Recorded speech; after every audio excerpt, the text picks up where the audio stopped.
Hey, what's up guys, aarava here, and welcome back to an episode of my F1 22 My Team Career Mode, episode number 48 today for the Belgian Grand Prix in Season 3. If you guys did miss the previous episode at the Austrian Grand Prix, then be sure to go check that one out before you see this one, because that was probably the most hectic race weekend overall that we've had. Obviously having the sprint race and the main race, and in one of those races, I got fully disqualified. So yeah, worth checking that one out because yeah, a lot happened in that one, and we had a shock winner which made it 9 different winners in this season out of the first 9 races, which is absolutely bonkers, and the championship is as close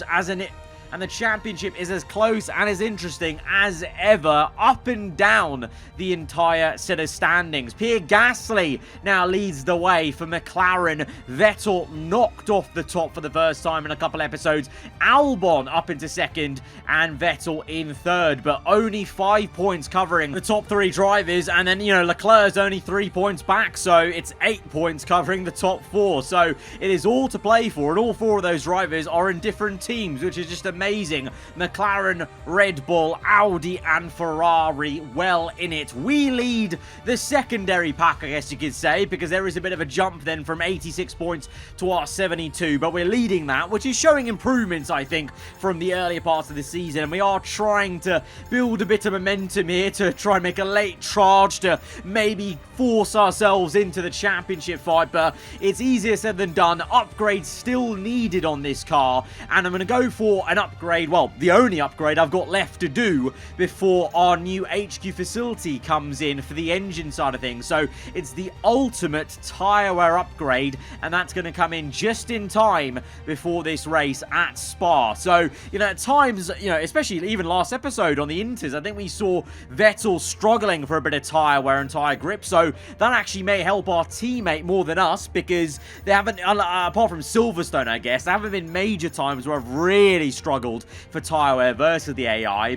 more so with Vettel at the end of stint. So that upgrade might actually help him more than it will help me. But what might help me as well is the rear downforce upgrade coming in to balance out the car and maybe try and, you know, give myself a bit more comfortability in the middle of the corners. But yeah, we're stuck in this holding pattern right now because we have to wait for that purchase we made on the engine facility to get to Spec 3. That's going to take a couple of episodes to maybe come in still, because these races now on this in this part of the calendar are so close together, and that upgrade to Spec 3 does take quite a lot of time. But once that comes in, we can finally get some upgrades rolling on pure engine power, ERS and fuel, and that will boost us, because we have been lacking more so in the engine department than any other area of the car. But heading into this race weekend, the biggest news is a driver retirement, and a pretty big one at that. Lewis Hamilton, the reigning world champion, the 8th-time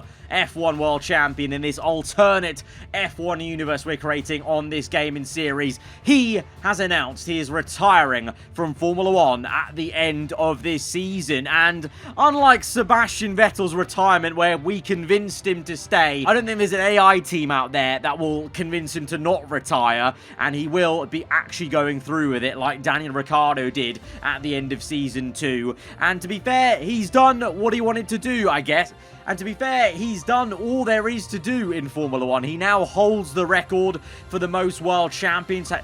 He now holds the record in this alternate universe of the most F1 World Championships, passing Schumacher by winning that 8th title last season in our championship decider by ending on the same points and getting it on number of wins. I mean, what a way to round out your final championship in the sport, I guess. And after a very, very long and tough season so far for him in the Mercedes car this year, where it's not been at its best, but just him himself, it seems like he's had that usual thing that we've had on the past 2 F1 games where his AI has just given up basically in terms of performing, and George Russell really is the team leader. So is there much point for him to stay? I guess not, but ironically, Mercedes bring upgrades to this weekend and may look quite good, because Mercedes are the closest they've ever been to Red Bull on the R&D R&D chart, nay, every team chasing has been as close as they ever have been to Red Bull. McLaren making huge strides, Ferrari, ourselves,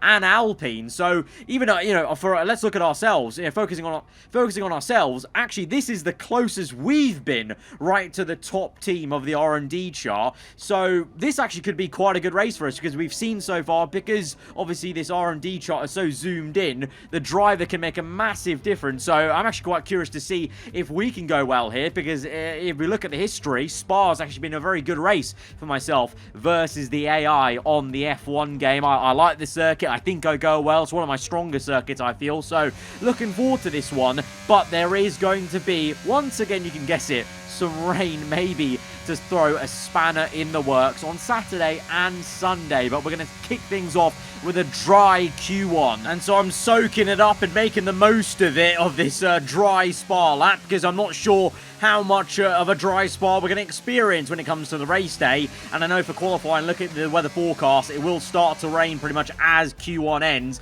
So I imagine Q2 and Q3 will involve at least minimum the intermediate tyres, or even more actually, looking at the weather forecast before we headed into this weekend. But we start off Q1 in a very strong way. Quite a statement actually, 3.5 tenths nearly ahead of Leclerc in P1, but it's early days and I'm sure the AI are going to speed up a little bit, and intermediates will definitely be a bit of an equalizer, let's say, in terms of the performance levels. And of course, versus the AI, I always feel like I do worse in the wet conditions. So even though it was looking good in the dry, in the wet, let's see, I guess, as we're now in through to Q2. Vettel made it through, but he was a little bit lower.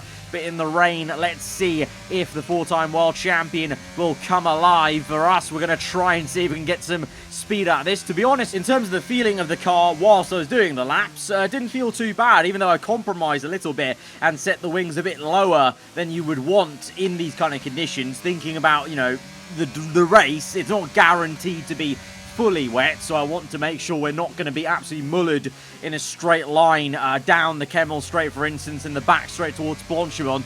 And I think maybe that rear downforce upgrade coming in is aiding that as well, just to balance the car up. And of course, with more overall rear downforce, setting the rear wing lower then is effectively like you're setting up the car without that downforce upgrade, if that makes any sense. So that upgrade coming in use, and we actually set the fastest time with a couple of minutes to go. And then right at the end of the session, I thought there'd be a rush of AI going out to set another lap time, because usually the pattern for the AI is they go out right at the death with, just enough time to make it round to start a new flying lap. But I noticed it was raining a lot more, and I think it got to full wet conditions right at the end of the session. So no AI. Literally the whole track was bare bones for the last 2 to 3 minutes of that session. So we finish up Q2 in P1. Vettel makes it through. Both McLarens and Ferraris and Alpine, but only one Red Bull. But this time, it is not Albon. It is Max Verstappen using his skills in the wet to get through. Albon on the back foot in P11,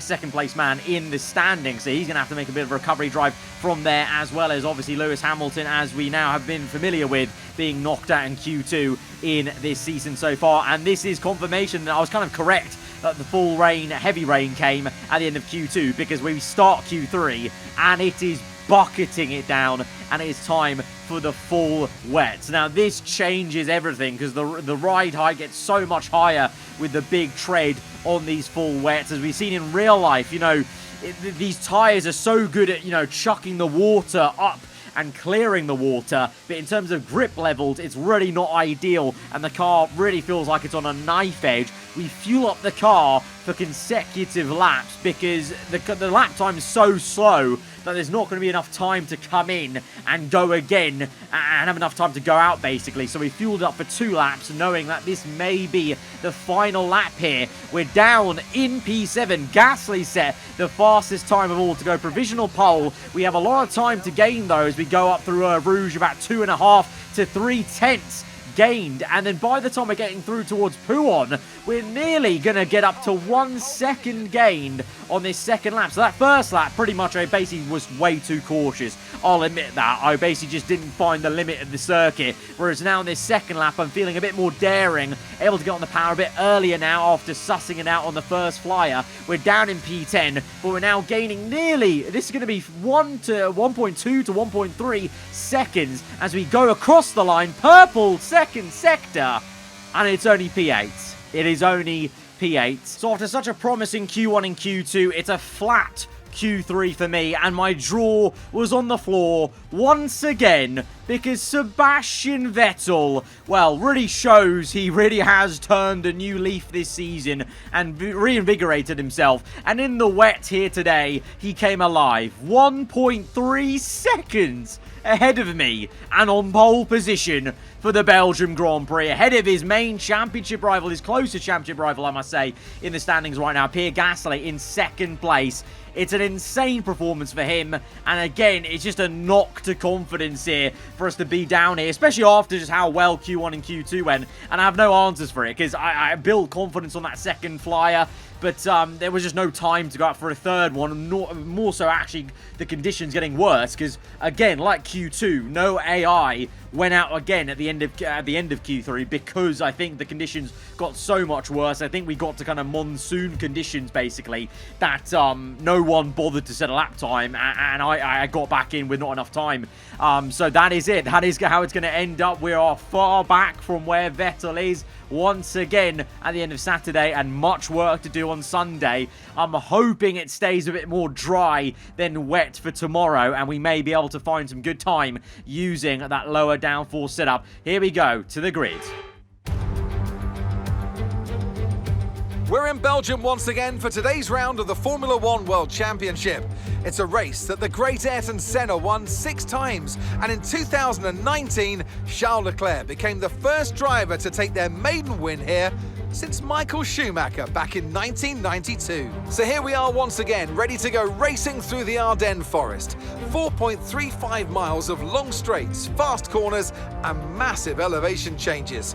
It makes this not only one of the most exciting circuits on the calendar, but one that makes for some consistently high quality racing as well.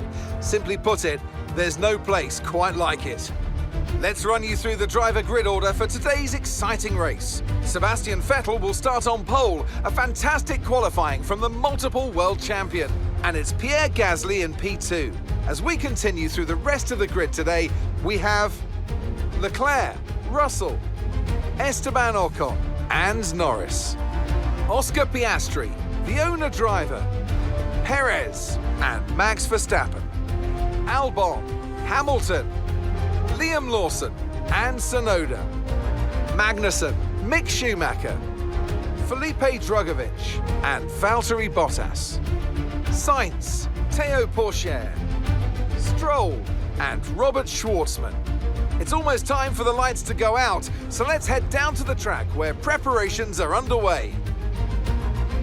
Anthony Davidson joins me once again in the commentary box, and it's fantastic to have you with us here, but I'm curious, as a man with experience out on the track, how do you stop those pre-race nerves from becoming overwhelming when you're lining up on the grid? Well, I imagine they'll be starting to feel the adrenaline as they anticipate the rundown into turn 1, a bit like preparing to go into battle.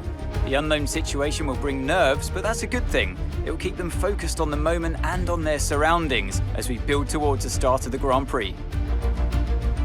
So it's a pretty dark and gloomy day then around Spa-Francorchamps, but it is going to be dry, crucially, at the start at least. But rain is on the way, and it is going to be here pretty soon. So I have opted to put on the soft tyre, as quite a few other people have. A few odd ones out of Piastri on mediums and Perez as well. Potentially those teams not really confident with their tyre wear levels, I don't know. But I'm confident now, having that final ultimate tyre upgrade come in just before this this weekend, that I think we should be perfectly fine being on the soft tyres, knowing and looking at the weather indicator, seeing that the rain, I think, is going to come in before the softs start to wear off, and many other drivers agree with me, including Verstappen, and I believe also Sebastian Vettel on pole on the soft. But from P8, a lot of work to do to try and bridge the gap to my teammate, maybe. Here we go then, to 5 red lights, to the Belgian Grand Prix, lights out, and away we go. I was hoping to get a good getaway, at least versus Piastri in the mediums with our soft compound tyre, but instead we're left to try and dive down the inside of turn 1, and then the Alpine of Perez comes in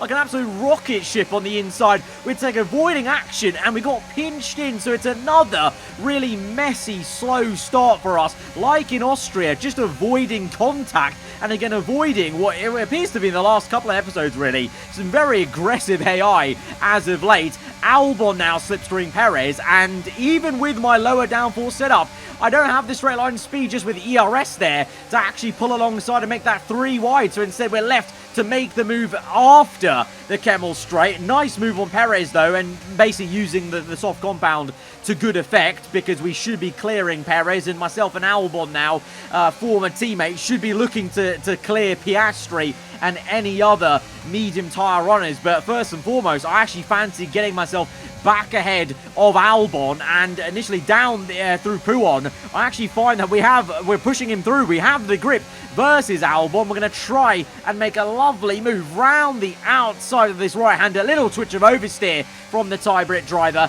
and that's going to invite us in up into P8. But let's look at a replay of Sebastian Vettel's start, because it was not a straightforward race start there, because Gasly was just ahead at turn 1, the 2 on the front row banging tyres, and Gasly actually gets the better exit. The McLaren at this stage just ahead of Vettel for P1, but Vettel stays committed all the way through Upper Rouge, through Radion, and then on the Kemmel straight, here comes Sebastian Vettel, maybe. Not initially, but then the second time, he finally has the confidence to step out that slipstream, pull alongside Gasly, and then down the inside he goes, and he still has to do some work here, because he's behind, but then he picks up the traction, gets down the inside, and it's actually a really, really good battle, and a nice move to retake P1 from his championship rival. So Vettel showing some steely determination to try and convert this pole into a win, just like he used to do so many times in that V8 era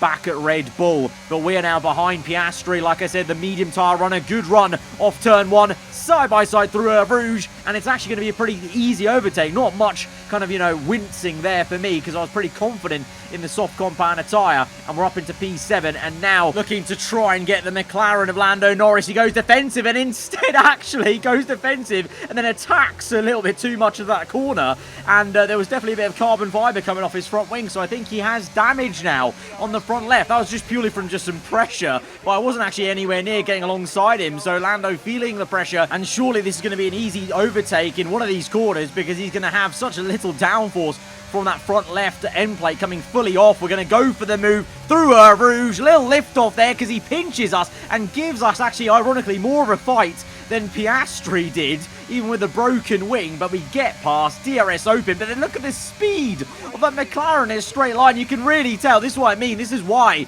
I opted for the HQ facility upgrade on the engine side of things, because every other team just has a bit more engine power than us, as we have to wrestle the car through with some oversteer as well for good measure to try and maintain the P6. Meanwhile, at the front, Sebastian Vettel remains strong in P1, but Gasly is keeping him very, very honest. 2 tenths in that first corner, then goes up to 5 tenths as Vettel gets a good exit. That seems to be where he's gaining the time, is the traction out of corners, because we saw just then the McLaren clearly has some good straight line speed, but Vettel is just doing what he kind of did best in the V8 era, and getting that traction, getting that acceleration out of the slow corners, and pulling away from Gasly when he needs to. Meanwhile, we're closing up to Leclerc now, right under his rear wing, and Leclerc makes a mistake. He locks up and gives us a free position. Thank you very much. Up into P5. That was a lot easier than I thought it would be. I thought Leclerc would put up a stern defense. He's on the medium tyres and he's locked up there.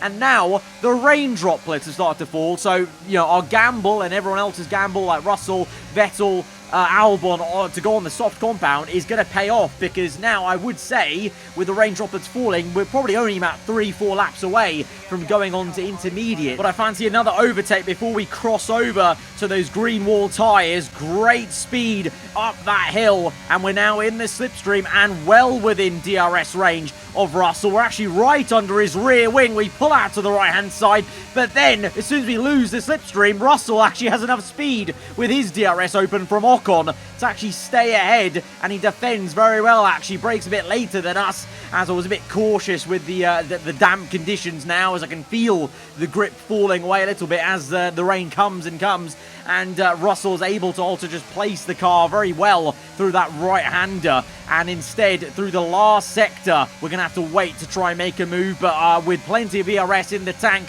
can we pull this off? It's going to be a bit sheepish. We move to the left. Russell parks the car there. We have to lift off and try and be a bit cautious, because Russell seems very determined to keep this position. I just don't want any bit of contact, anything that will jeopardize this race, because I think we have some good race pace here to actually go further and maybe try and chase a podium. You know, we're side by side Russell now to the final corner, but such a poor exit with the oversteer kicking in, and now the AI are gaining a bit more of an advantage in these slippery conditions, because Leclerc tries and goes around my outside through turn one. We're able to defend, but then again another bit of oversteer, and then look at that, Leclerc just pulls alongside us. Even with our ERS usage, the tyres are going off a little bit. Maybe that might be a factor there, but Leclerc just fully overtakes us, and we almost have to get brake checked by him on the top of the hill, and we have to go again to re-overtake him. So it's that annoying phase where we're not quite to inters yet, and this is the awkward stage where the AI just have that advantage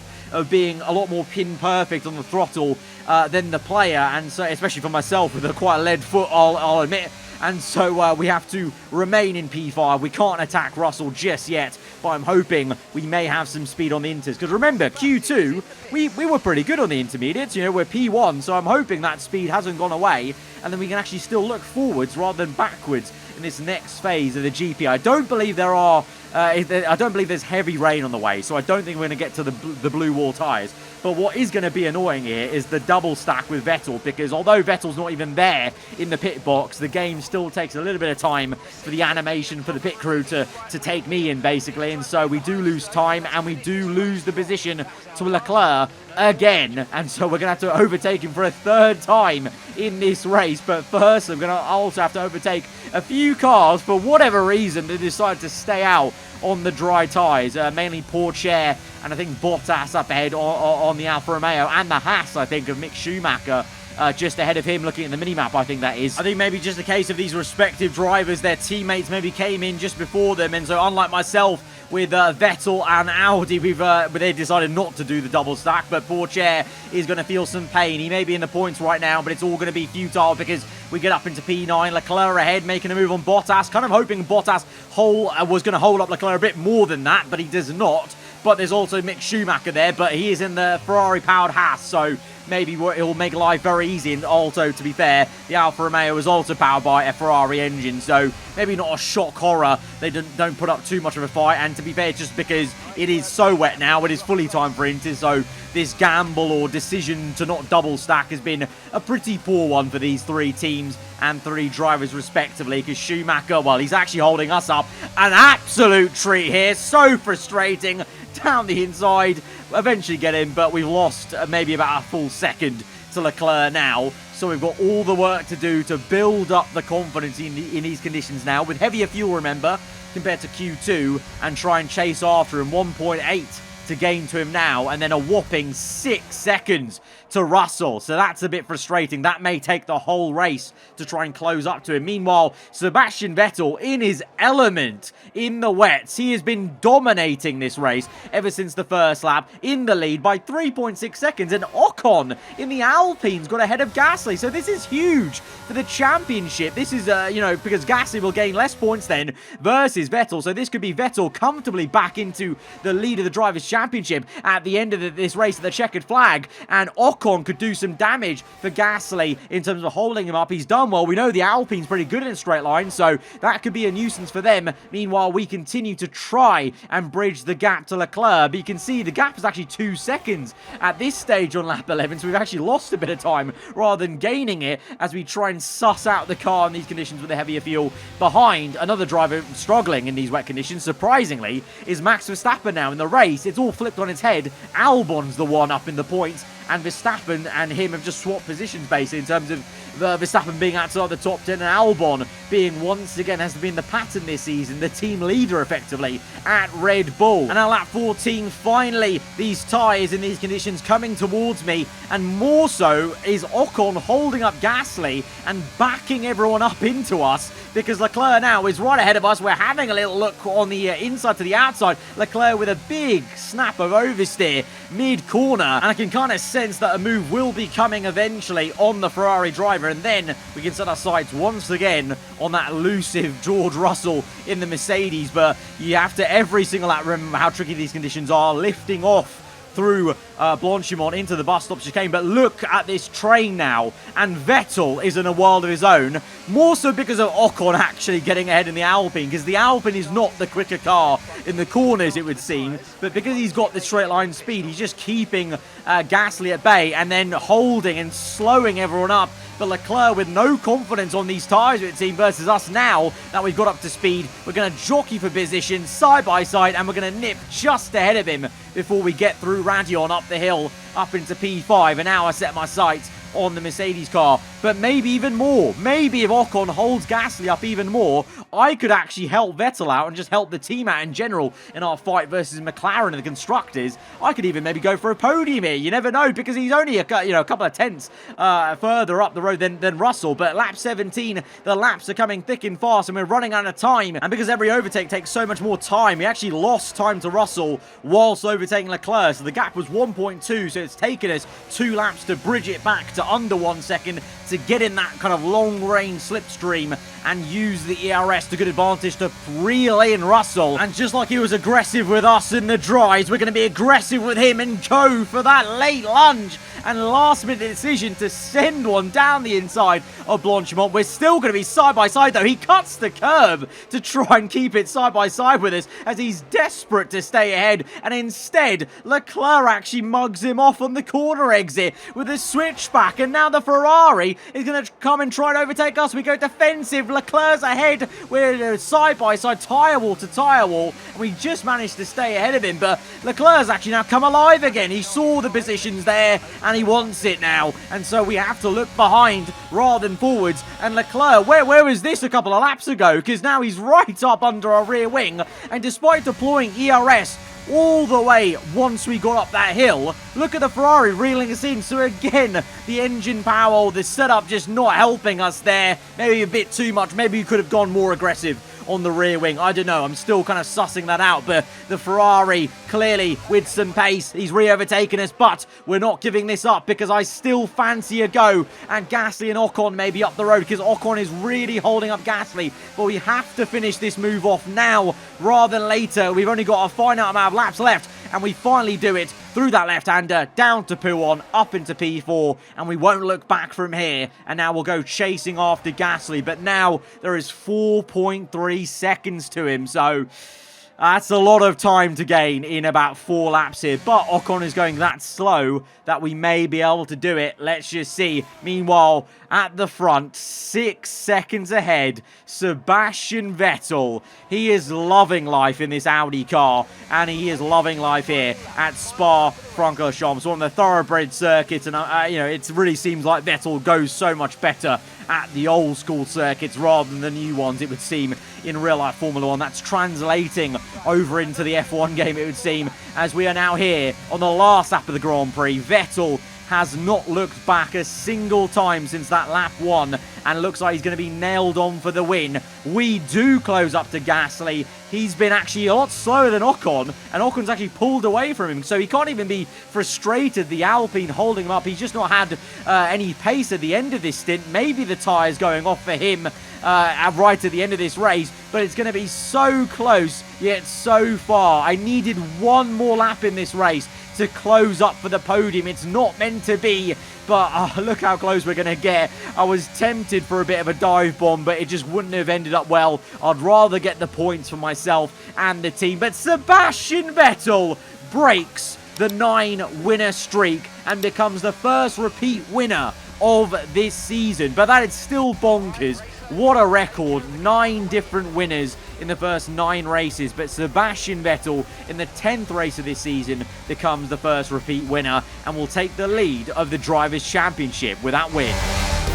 So after a day of mixed fortunes up and down the field, we bring today's race to a close.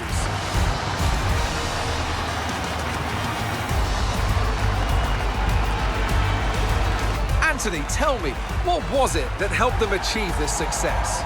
Well, keeping their tyre temperatures up in the tricky wet conditions was really important. There's not much grip out there at the best of times, and it's 10 times worse if you're out there on cold tyres. So the way they kept the rubber in its proper operating window was a huge advantage today.